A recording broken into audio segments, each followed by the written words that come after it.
All right, we are reading Sri Nisargadatta's I Am That.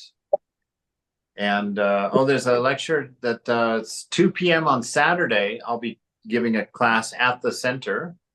So if anybody wants to come after the Karma Yoga and after the lunch on Saturday, we'll have a get together at 2 o'clock. What form it will take, I don't know. I'll start talking, and if nobody says anything, I'll just keep talking. If someone questions and whatnot, then we'll have a discussion, a satsang. Is this So is this on the internet? If it can be, I'll put it up there. Oh, okay. If not, I'll record it and put it on my channel. How's that? That's a good idea. Yeah. Okay. I'll record it and put it on the channel, on YouTube, on the YouTube channel. All right. And then Sunday also, if you want, if anybody's local here to Washington, D.C., Sunday morning lecture at the temple I'll give, and then we'll have lunch together, and then there'll be a satsang Sunday afternoon also. So if anybody wants to come by and say hi and touch base, that would be amazing, actually.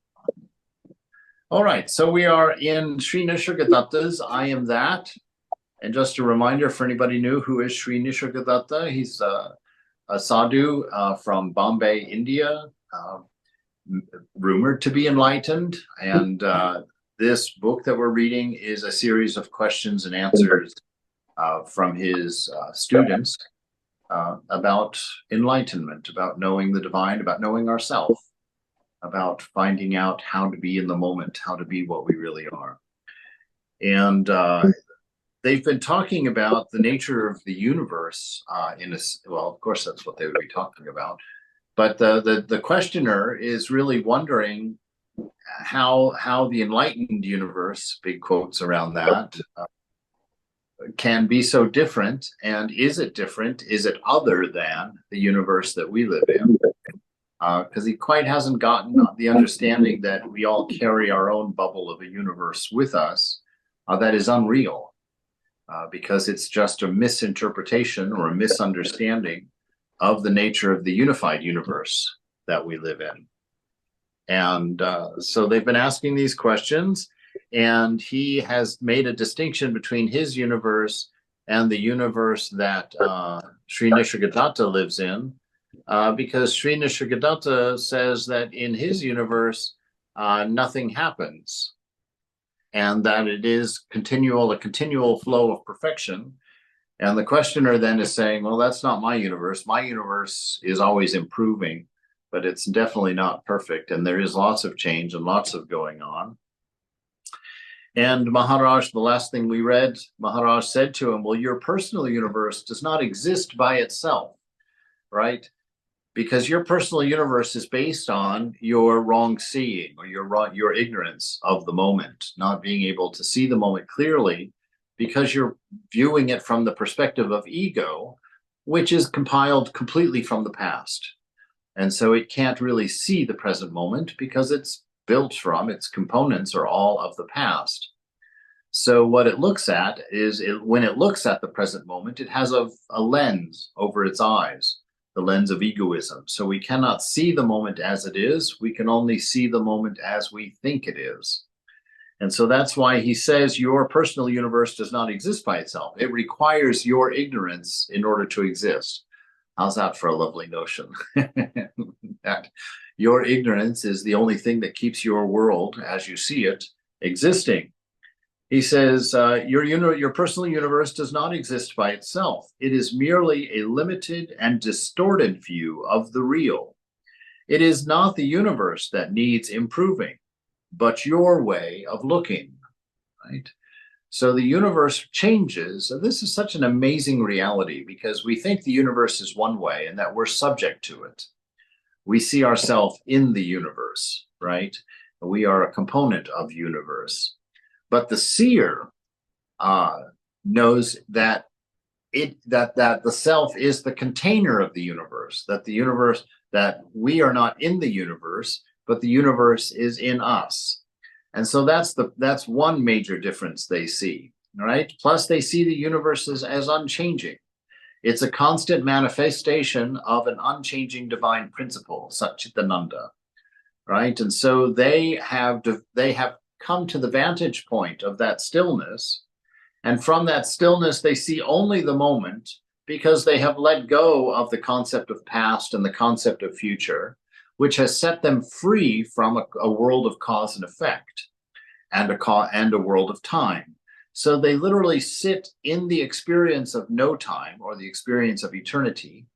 They exist only in the moment where there is no change. All they see everywhere is this manifesting, unchanging principle of divine love, divine wisdom, and existence.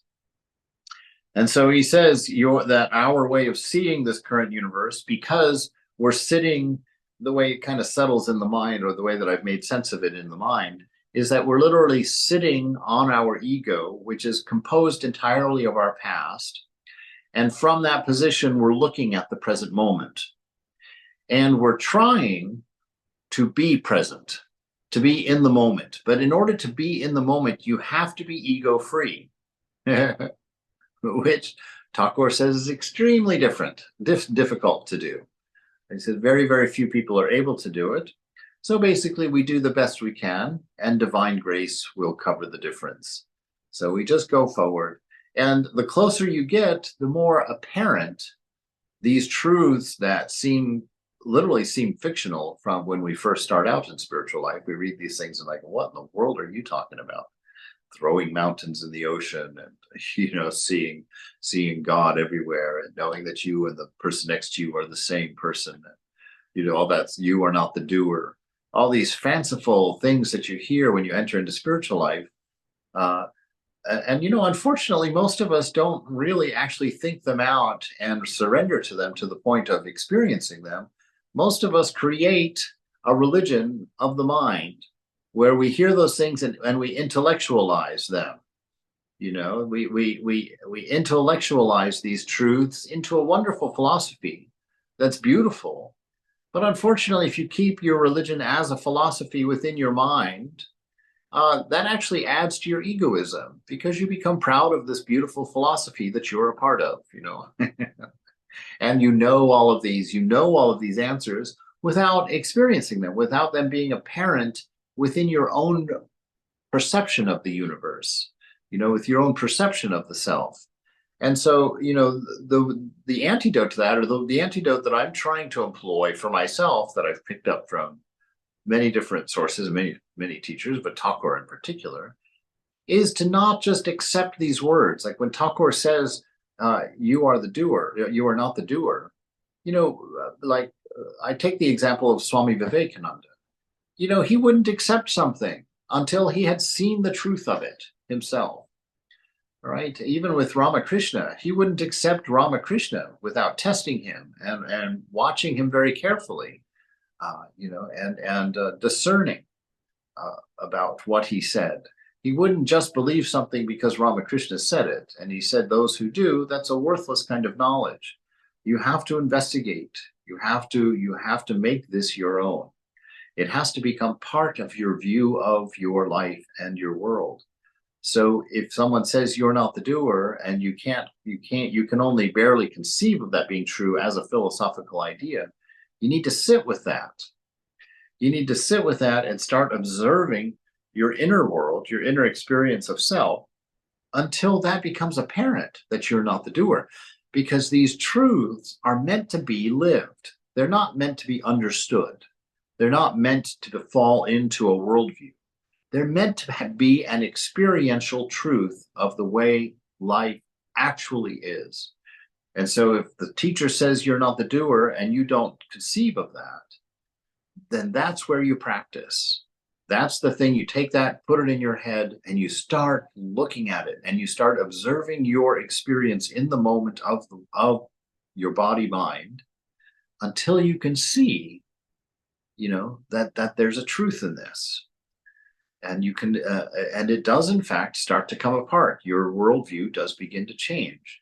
And as your internal worldview changes, your universe changes.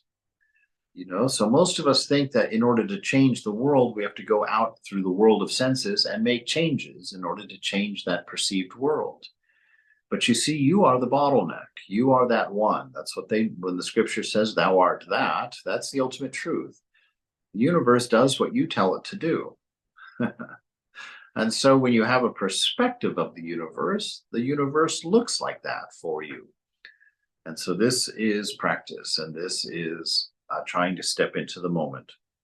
And this is why he's telling us that this personal universe that we live in, and why personal, we talked about that at Leisure World the other day, that each one of us carries our own ideas about this universe, and that we have to let go of that. We have to let go of that. We have to transcend our ignorance. We have to get out of our thought world and become a spontaneous participant in this universal reality that is going on within us as a unity. All right. So it's not the universe that needs improving, but your way of seeing, because if you change that, the universe changes automatically, which is another one of those truths that you have to sit and really contemplate. Like, how is that possible that me changing changes the universe?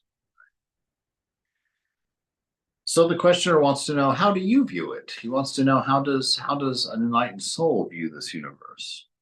And Maharaj is very interesting. He says, it is a stage on which a world drama is being played. The quality of the performance is all that matters, not what the actors say and do, but how they say it and how they do it. Right? Fascinating. This is why this is very helpful for us, because we want to live a fulfilling and satisfying life. And we're always wondering, well, how do I do that? And we think it's what we're doing. We think, oh, if I choose a job as a rock star, then I'll be satisfied. But if I have a job as a janitor, I can't be satisfied.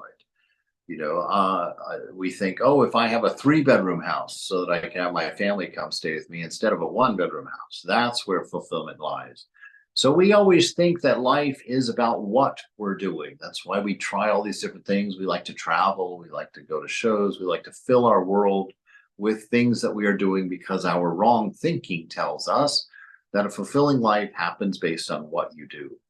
But he is saying here, he says it's the quality of the performance that matters. It's the how you do it.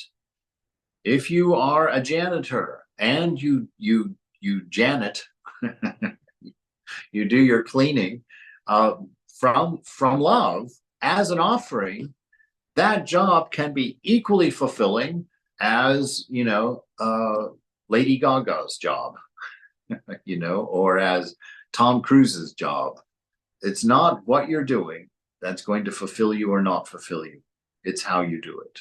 And if you do something out of love, because you love it, for the sake of love itself, for its own sake, that is where fulfillment lies. That is how your world gets filled with God, right? And this something I've always thought to myself. When you become doubtful about the existence of God, when you become doubtful about the truth of your spiritual life, your spiritual perspective, what you need to do is go out and start loving, because God is love. And if you don't believe in God, it's because you haven't filled your life with love. You can't see him. You don't recognize him. You've become focused on things that are blinding you, things that are not allowing you to experience and see love. Because we can only see in the outside world what we've developed in our perspective on the internal world. When you start loving, you start seeing opportunities of love.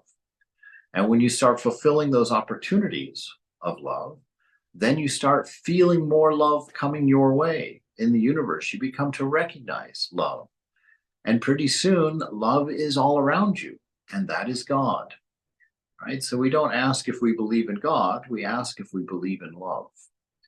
Love is not something that there's really much of a question about. It does exist. It is infinite. It is everywhere present. It is perfect. So we see and cultivate that in our world. And so Maharaj is saying, it's how you do what you're doing. It's the quality of your effort, the quality of your perspective that matters in this world, and not the what's. Not the what's you're doing. So the questioner says, I just don't like this Leela, this play idea. I would rather compare the world to a work yard in which we are the builders. Oh my goodness. What a horrifying perspective. Just for me. The idea of being a builder out in the hot sun creating life is not, I would much rather have a play. I'd much rather have a sandbox under a tree with the Divine Mother. But so no, he wants to compare it to a work yard in which we are the builders. And Maharaj says exactly what I was feeling inside. You take it too seriously. My goodness, what a serious perspective. He says, you take it too seriously. What is wrong with play? You have a purpose only as long as you are not complete. See, he's saying if you view the world as a work yard, that means you've got to have something you're building, something you're working on, a purpose, a point to it. And he says you only need a point or a purpose when you feel like there's something that needs to be fixed or built. When you feel when you've got a lack of balance, then you stagger to catch your balance, right? And so when you're falling, you grab the handlebars, to stabilize yourself. And so he says, you're taking it too seriously. What's wrong with play, right? The thing of play is that it can be just a manifestation. It doesn't have to have a purpose. It doesn't have to have an imbalance in order to happen. It can be just a manifestation, which is what life is. And that's why the moment is so important, because the moment is the divine. Why? Because that's where the absolute, immovable, unchangeable self, divine, manifests. Just like somebody has to get really close to you and feel your body heat, and that's your manifestation of life, your 98.6 degrees. It's effortless, and it's just happening because you exist with the body. And so this body puts off 98.6 degrees. And so it's also that way in this life. This moment is God. It's the body heat of God. Everything that you see and experience right now is the body heat of the beloved. It's happening simply because the divine is present, simply because the principle exists. And this is where the divine life happens, where the fulfilled life, the life of a true human being, that's where it happens. Not a construct of imagining a past that changed into the moment, but imagining the moment independent and free of the past, independent and free of the future, because past and future are only conceptual, right? So you take it too seriously. You only have a purpose as long as you're not complete. Till then, completeness, perfection is the purpose. But when you are complete in yourself, fully integrated within and without, what does that mean? That's very important. We'll come back to that. Then you enjoy the universe. You do not labor at it, right? Because labor is always a grasping. That's what he's talking about, that exhaustion of having to constantly earn money, constantly pay bills that just keep popping up again. You pay that car bill and you turn around and boom, there's another one in the mail. And you're like, oh my God, this is going to go on forever. I mean, just money, work, appointments. This goes wrong, that goes wrong, fix this, take care of that, mow this, clean that. This goes on and on and on. And if we're working because we think we are subject to all of those things, it's exhausting. It's exhausting. He says, but when you are complete in yourself, meaning you need nothing from the external world to complete yourself. You don't need a partner. You don't need a respectable job. You don't need nice clothes. You don't need an expensive car for people to ogle at the stoplight.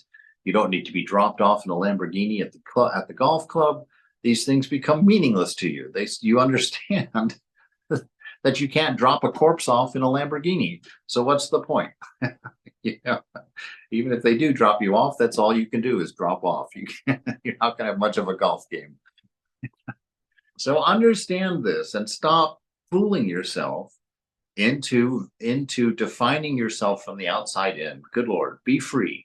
So that's what he's saying here. So be complete in yourself. Be able to sit in an empty room in absolute silence in the dark and find contentment, to be able just to sit there and enjoy the presence, enjoy the manifestation, even in that minimalistic environment. Need nothing. This is what a healthy human being does. So you are complete in yourself. You're fully integrated within and without. What does that mean? You don't have multiple voices in your head. You don't even have one voice in your head, because one voice implies another who's listening, right? We want to be fully integrated. So the mind is silent, and our nature, what we are, manifests not through a calculated perspective of time, space, and causation, where we're doing something to get something, where we're assuming a lack in order to fulfill it. It doesn't happen in that. We're integrated into a singularity, into this moment where we see life spontaneously happen as a divine observer, knowing that nothing here in this world of sense can actually touch us, the self. Nothing in this constant flow of change of a world can actually influence or change the self. The self is already enlightened, already pure, sitting there waiting for you to move your sense of I from the mind and the world of change into the shrine, the world of self, the unchanging absolute present. So he's complete in himself, right? He is fully integrated within and without, right? That even means that the internal and external have unified. You understand that you are not in the universe, but the universe is within you.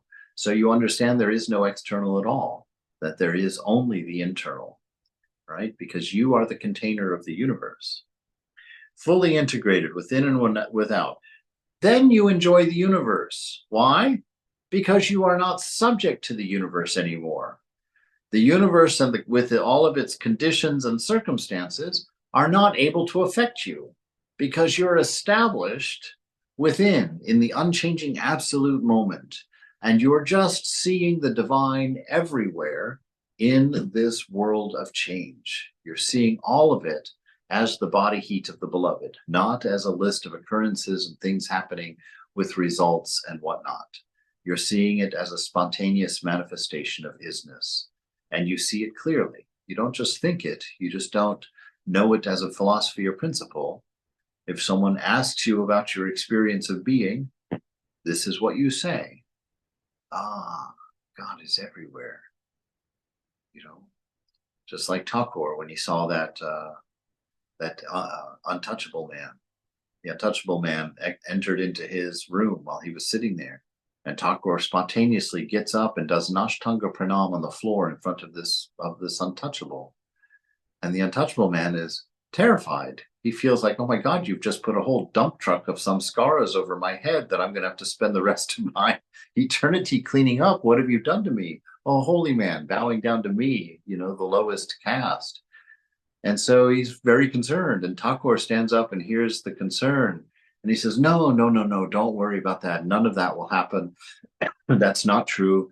He says, it's just that you walked into my room and I saw the beloved first. It took me a few moments to see you as you think you are. All right. You walked in, I saw God walk into my room, and my natural reaction was to fall on the floor. Right. And so that's how we want to become, where we recognize the presence of God, and it just causes us to fall on the floor in wonder, and all of the beautiful, virtuous ways of being inspired would happen at once, actually. Although I did pray one time not that Thakur wouldn't appear. One night in the monastery when I was a brahmachari, this is just a throwaway story, really. But I was down in the monastery in the basement, and I was there alone because Swami had gone to India, and I was the only monk. And so I was in the basement by myself, and like an idiot, I had started watching some YouTube videos of ghosts, people who caught video of these, these ghost moments. And so I was, how you fall into that YouTube hole sometimes. Well, a brahmachari alone in the monastery, I fell into the YouTube hole, and I watched these for like, I don't know, half an hour maybe. And while I was watching them, it got dark outside, and I was in the basement, and I hadn't turned on any lights outside of my little room because it was daylight when I went down there. And so suddenly I realized it was time to head up stairs to clean the shrine and close down and go to bed. And I turned off that light, and the basement was pitch black. And the only light switch for turning on the general light was at the top of the stairs. So I started very calmly, being very brave, taking those steps one at a time until I imagined a hand coming through the back of the stairs and grabbing my ankle. And then I ran up the stairs and I ran around the corner, and there was enough light in the monastery. Of course, it's in the city, so I could see around. But I was walking up the big winding staircase, and the shrine was right at the top of the staircase. And I just remember jokingly, of course, praying to Thakur and said, okay, if you're going to appear sometime, this is not the time. If you appear to me right now, I will fall down the stairs backwards screaming. It won't be a good scene. I won't be inspired. Don't do it. Give me a few minutes. Let me at least get to the top of the stairs, right? And so this is how you enjoy the universe. You know, you got to come to the point where you know there's no hand coming through the stairs going to grab you, nothing going to happen in the dark, and Thakur's not going to jump out and surprise you from the shrine door at the top of the stairs. You know that you are always safe because the beloved and you are one. That love and the lover are together. You've integrated that. You've understood that. You are soaking like pancakes in syrup, like a rasgola in its syrup. So you enjoy this universe. You do not labor at it because you're not affected by it. You know that it's the manifestation of pure love. You can see that directly. It's not just a belief for you.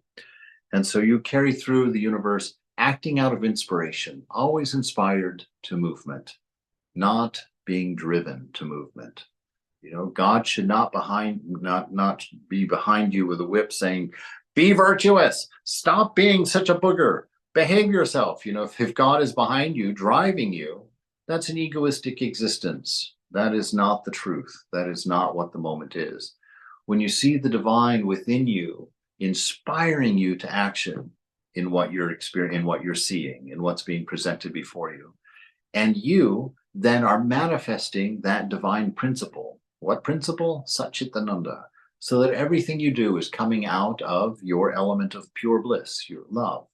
Everything is coming out of your nature of pure wisdom, right? And it's all happening in your existence, in your being, in this thin slice of reality, of apparent reality, you know, of objective reality, or object-oriented something. You don't labor at it. To the disintegrated, to the person who sees an inside and an outside, to the person who has multiple voices happening in his mind, telling him all different things at different points, the man who has to argue with himself every time he's trying to discipline himself, that person is disintegrated. You seem to be working hard, right? Because you're just so pulled into everything and you're just being jostled around, and you believe yourself to be inside all of these problems. You seem to be working hard, but that is their illusion, right?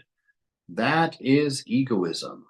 Egoism is the illusion that we exist separate and apart from the universe, and we are subject to it.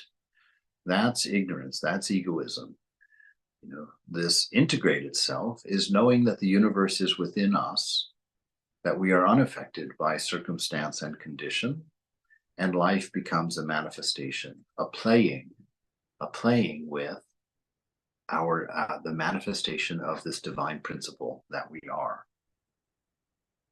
Sportsmen seem to make tremendous efforts, yet their sole motive is to play and display, right? Actually, a soccer field is a wonderful example of this world. You know, because on the soccer field, everything only makes sense because we've all made a contract together. I'm going to sit in this chair and I'm going to watch you. I'm going to watch grown men run around the field in shorts, kicking a ball, trying to get it through a square on either end of the field. And somehow that's important. Somehow that's so important that when it happens, grown men, women, and children are going to jump up and down in the stream, wave flags, and scream and yell. Okay, to somebody who's just visiting the planet for an hour, coming to the soccer game and watching this happen, they're going to be like, this whole planet is completely crazy. This makes no sense whatsoever.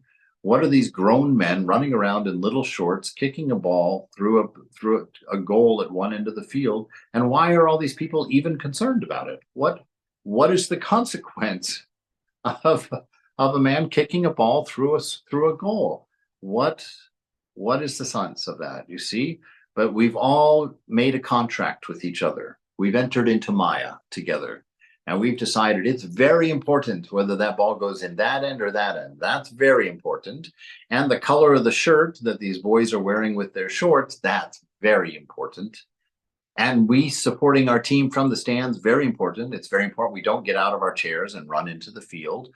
All of these rules, all of these pretend goals and these pretend important things that we have agreed to enter into this contract called soccer, all of that's necessary for any of it to make sense. That is the world of ignorance. That is this, where we make up all of this work to do. No, it's very important that everybody has a brick house.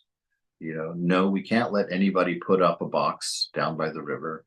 You're not allowed to do that. No, you can't live on the bridge. No, you can't do this or the other. I'm just thinking about my trip to India, actually.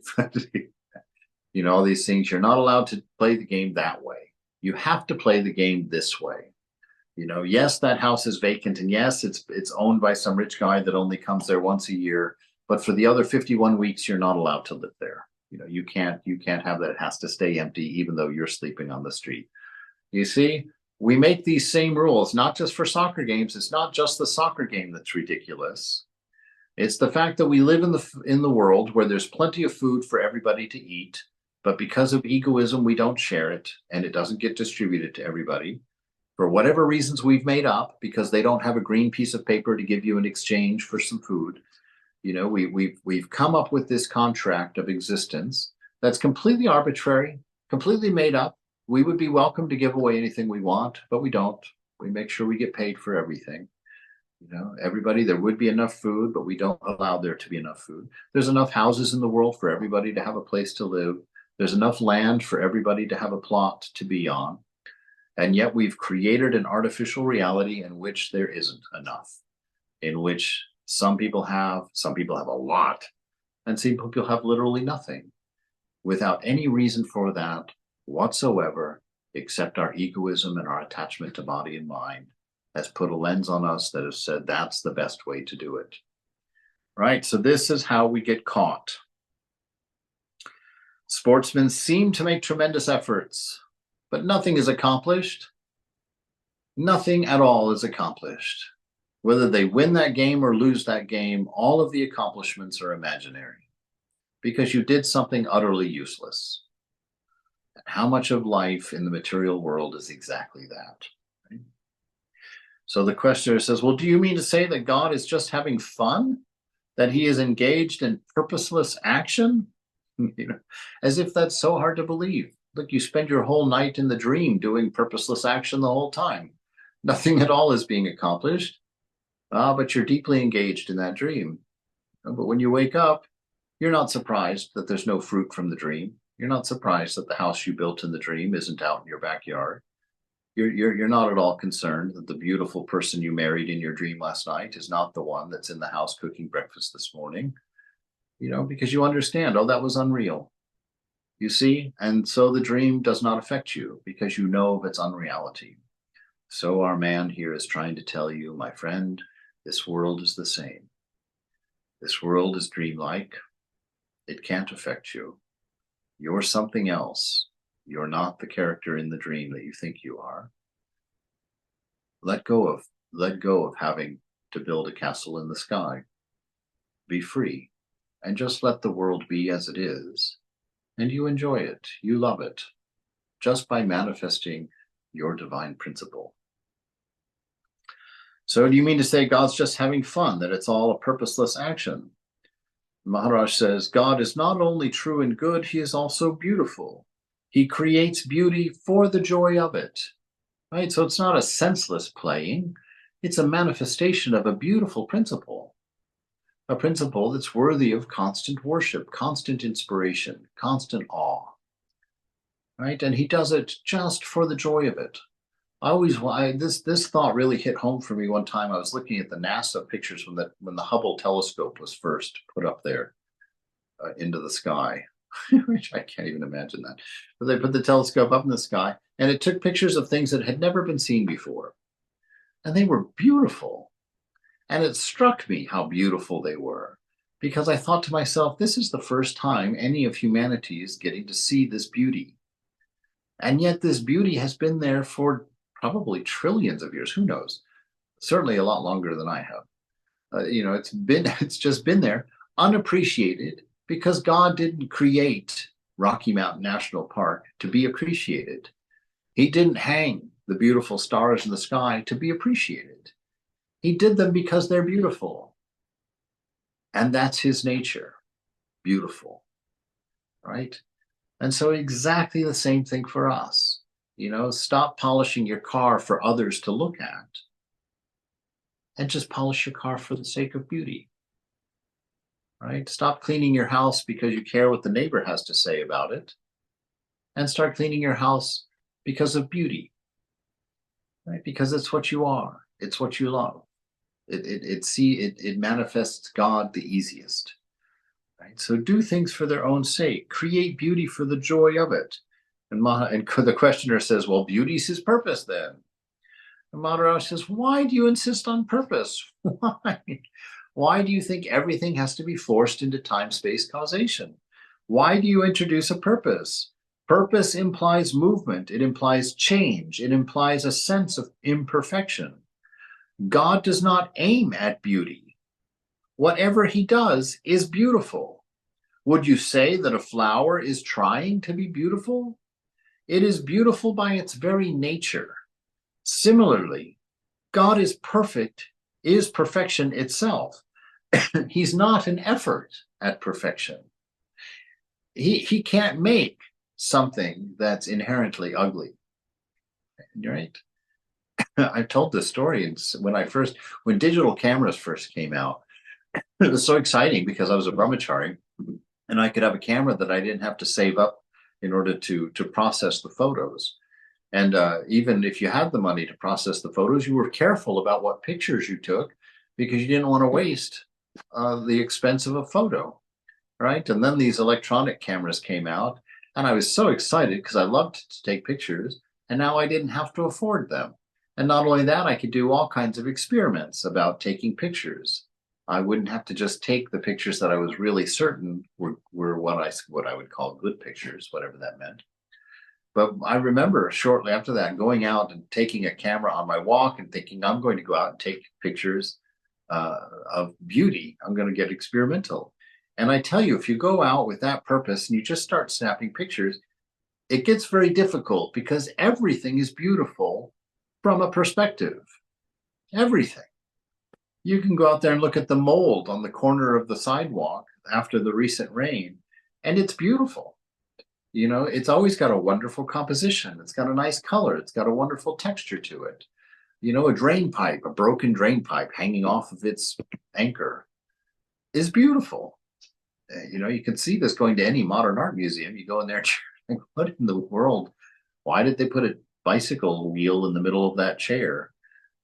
And if you sit there and insist from that perspective, that museum's going to be weird for you. But if you just let it be and just observe the beauty, observe the idea, observe the investigation, it's beautiful in and of itself, just for its existence, right? So don't introduce a purpose because God's not doing this to do something or to attempt something or to get something. He's doing it because she is beauty itself. And so everything that she does is by nature beautiful, whether or not there's anybody there to ever appreciate it over billions or trillions of years. She doesn't stop doing beauty because she is beauty itself. That's all she is able to do. So would you say a flower is trying to be beautiful? No, it is beautiful by its nature. Similarly, divine God, the beloved, is perfection itself, not an effort at perfection. Questioner says, well, the purpose fulfills itself in beauty. Maharaj, what is beautiful? Whatever is perceived blissfully is beautiful.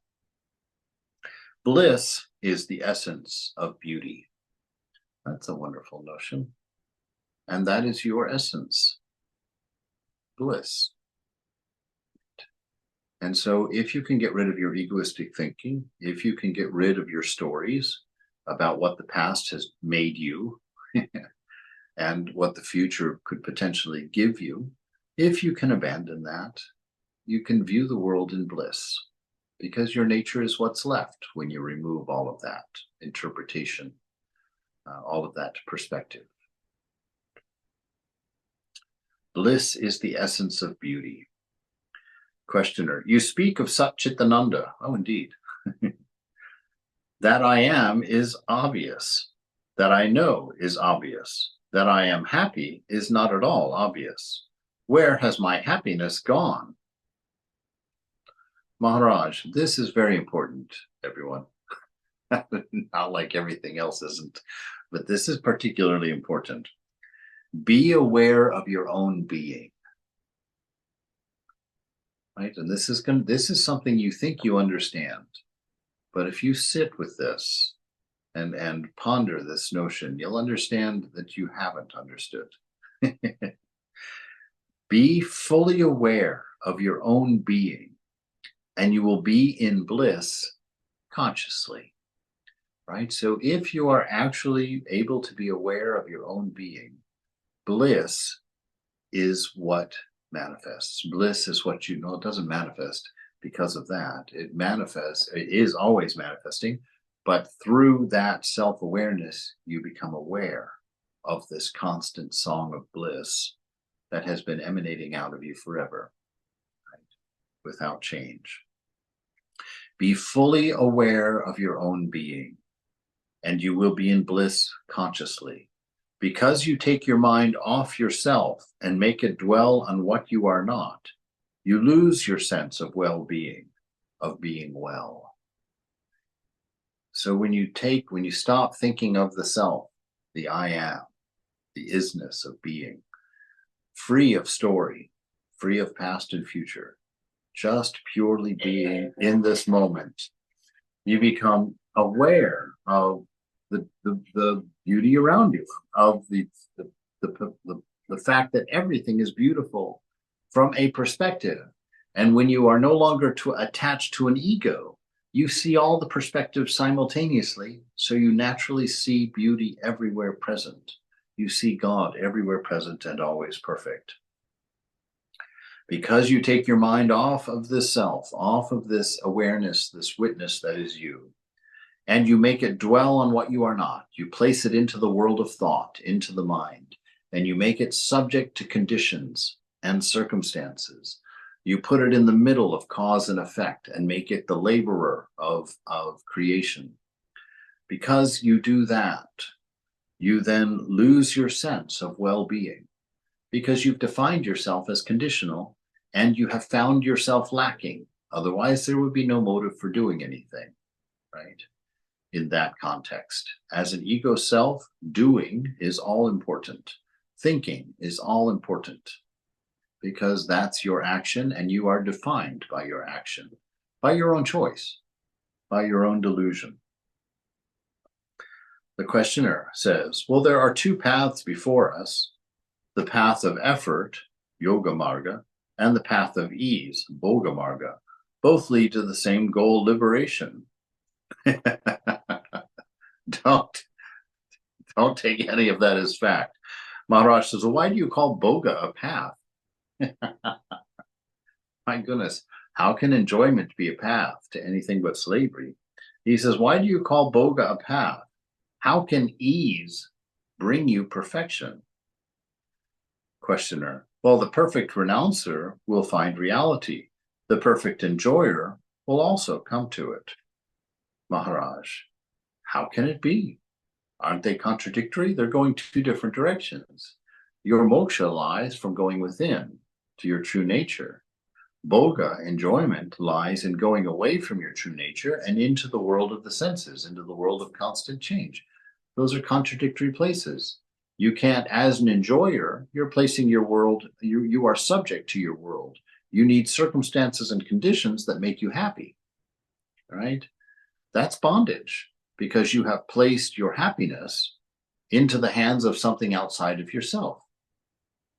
That's not the goal. We need to discover the happiness that is constant and unchanging within us, independent of the conditions and circumstances of mind, right? So how can it be? Aren't they contradictory? So the questioner explains, well, the extremes meet. To be perfect, bogey is more difficult than to be a perfect yogi. I am a humble man and cannot venture judgments of value. Both the yogi and the bogey, after all, are concerned with the search for happiness. Oof, boy, that's not true. The yogi wants it permanent. The bogey is satisfied with the intermittent. Often the bogey strives harder than the yogi.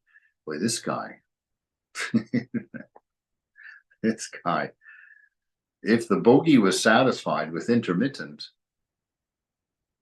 he wouldn't complain about suffering. All right. So Maharaj says, well, what is your happiness worth when you have to strive and labor for it? True happiness is spontaneous and effortless, right? Remember that. True happiness is spontaneous. It doesn't come from conditions and circumstances.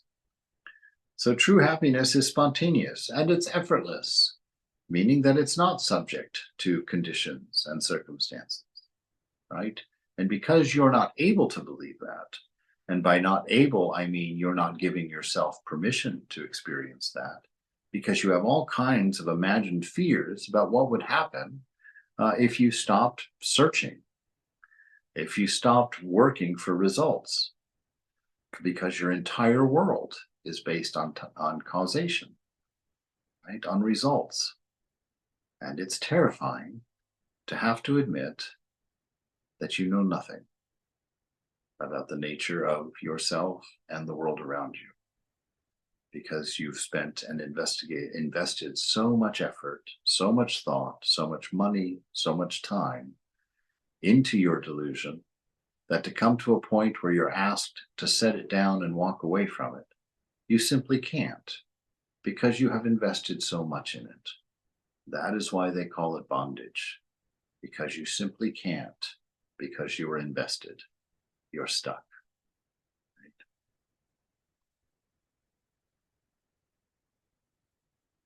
Questioner says, well, all beings seek happiness. The means only differ. Some seek it within and are therefore called yogis, and some seek it without and are condemned as bogies. Yet they need each other. Maharaj, pleasure and pain alternate. Happiness is unshakable. What you can seek and find is not the real thing. What you have never lost, find the inalienable, right? So it's not that both the bogey and the yogi will come to the same place. The bogey will continue to wander away and away and be subject to conditions more and more than ever, become more and more egotistical, right? And it will have to become the things that make you happy, get more and more and more specific, right? That's the odd thing about desire. This one I can tell you from personal experience, you know? It's like personal experience will show you that if you like something, pretty soon you become a connoisseur. So you won't just go down and have a cup of Folgers coffee. You'll be like, poo-poo, Folgers. Who would ever make a Folgers cup of coffee? You know, or God forbid, a freeze-dried cup of coffee. You know, it can't possibly enjoy that. No, I only like beans from El Salvador that are harvested between August 23rd and September 4th, you know, and only after a good dry spell, after a long rain. So your life of enjoyment is illusionary, because that enjoyment is always a little bit farther away. There was an explorer named Zebulon Pike, and he was the one that discovered, at least he was the white guy or the European guy that first saw Pike's Peak in Colorado. And in his journal, as he's approaching Pike's Peak, he says, oh, we see this beautiful peak in front of us. It's no more than 2 weeks away, right? And through his journal, he travels for like another 3 or 4 months before they ever, because they're on foot at that point, before they get to the peak. But they constantly are saying the peak is just nearby. It's just nearby. It's just nearby. but it's a huge mountain. They don't realize how far away it is, right? And so your desires are the same way. It's like getting them is illusory. You just keep approaching them, but there's always a greater happiness on the horizon. There's always a better place to be. And it's always going to be like that. And those things that once made you happy aren't going to be enough anymore. That's the nature of it. Like the lesson is simple. Pick up a beautiful rose and smell it. Oh my God, that makes you happy. Got a beautiful smell. Smell it again. Oh, not quite as much. 3 times. Oh, hardly at all. By the 5th time you're smelling that rose, your mind has already removed that sensation of pleasure. You know, you have to go find another rose, or you have to stop smelling it for, 10 minutes and come back again. That's the nature of desire. There's no fulfilling that. There's no being content with that.